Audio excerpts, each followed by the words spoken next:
Greetings, everybody. I wanted to review the Pink Floyd The Early Years box set, and after watching a couple of videos on YouTube, there are so many already from other people unboxing their boxes, and some of them really detailed and really well done. I'm not going to repeat that.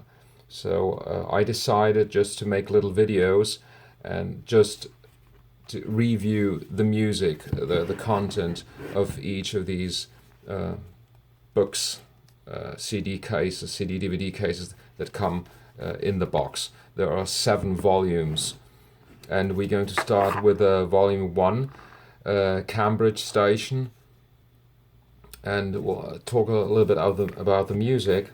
And so this is gonna be the first video, and then I'm gonna continue. I'm gonna have other videos reviewing all the other volumes. It starts, we get 2 discs, 2 CDs, and 1 Blu-ray and 1 regular DVD. So 4 discs. It starts, disc 1 starts with the recordings of the Tea Set, which is the name that the guys had for the band before Pink Floyd. We're talking about 1964, 1965.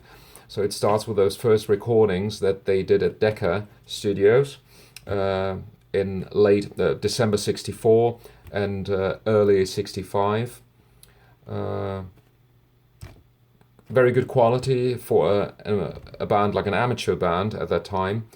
But like, you get your little pop songs. There are some like hints of psychedelic, but nothing really too crazy.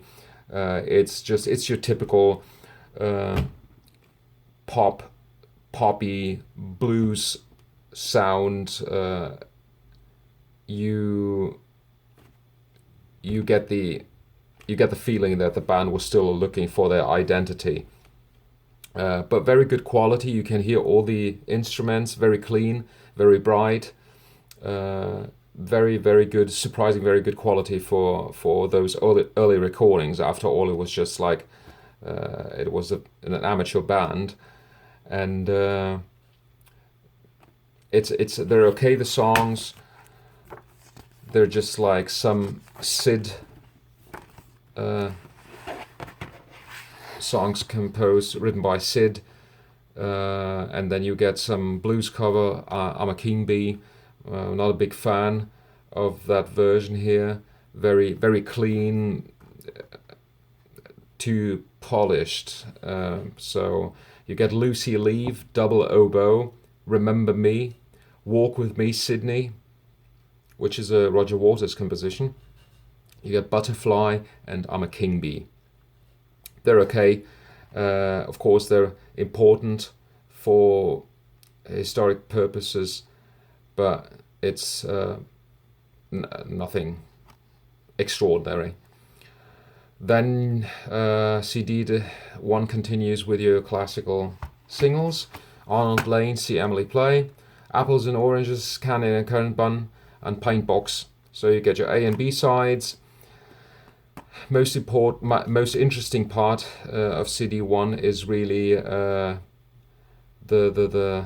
last 5 songs. Matilda Mother, with complete different lyrics. So completely different from the original version that ended up on the Piper. It's a 2010 mix. So you have to take a look, compare. The lyrics are completely different, and like that, it's similar to that version that came out on the Piper 40th anniversary reissue in 2007. That Matilda Mother version came also with different lyrics.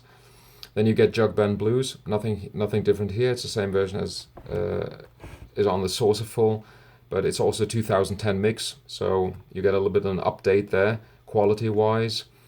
And then the last 3 songs, which are the icing on the cake of CD1, In the Beech Woods, which was an outtake ended up being an outtake from the Saucerful. It was recorded during the early stages of A Saucerful, August 1967. So you get In the Beechwoods, which has its first official release on this box set, in this box set, and then you get Vegetable Man and Scream Thy Last Scream, which were intended for the third single after See Emily Play. Also, there were talks about including those songs in A Saucerful, but they ended up being shelved, and first time that they see their official release on this box set as well. So very, very nice. And they're all 2010 mixes. That's it for CD1. CD2, you get a concert, 8 songs from a concert in Stockholm, Sweden, from September 1967, and it starts with an introduction, and then we have Reaction in G, Matilda Mother, På A, Talk H, Scream Thy Last Scream, Set the Controls for the Heart of the Sun, See Emily Play, Interstellar Overdrive. Very interesting to compare Set the Controls from this period with the later period when Dave Gilmour was already in the band, and like especially around 1969, 1970, when Pink Floyd was then really when they abandoned that whole light show and went really into that, like those epic pieces around the time of Atom Heart Mother. And it's very interesting to compare the Set the Controls for the Heart of the Sun this with Syd Barrett, and then later on when Pink Floyd was already doing those pompous, like huge, massive songs and stage productions, and when the Set the Controls for the Heart of the Sun was becoming very, very like dark. It's still a little bit like kind of innocent here, but it's really nice to compare, and really, really, really nice to hear the band playing Set the Controls with Syd on guitar. Then the second half of CD2, we get the John Latham studio recordings done at Delane Lee Studios in October 67, and that was kind of a soundtrack that Syd had the idea to do for this conceptual artist called John Latham, and it was a soundtrack for a film called Speak, and it never circulated. The movie never circulated like a lot. I have never seen it, but and that soundtrack, those 8 songs, those 9 songs that Pink Floyd recorded in October 67, intending to give those songs to John Latham for the soundtrack of that movie. He ended up not wanting the songs, and they were all shelved. So first time that they're here, and they're just like, they don't have like names, it just says version 1 to version 9, and that is, there are some atmospheric songs, they're all instrumental and full of effects. It's just like gives you a kind of a like nice landscape for their psychedelic feeling that was all around in London around that time. So that's the second half of CD2. So that's it with the audio, and you get then one DVD, one regular DVD, and one Blu-ray, and it just basically covers some video clips, Arnold Lane video clip. It covers the Scarecrow clip. There's Jug Band Blues.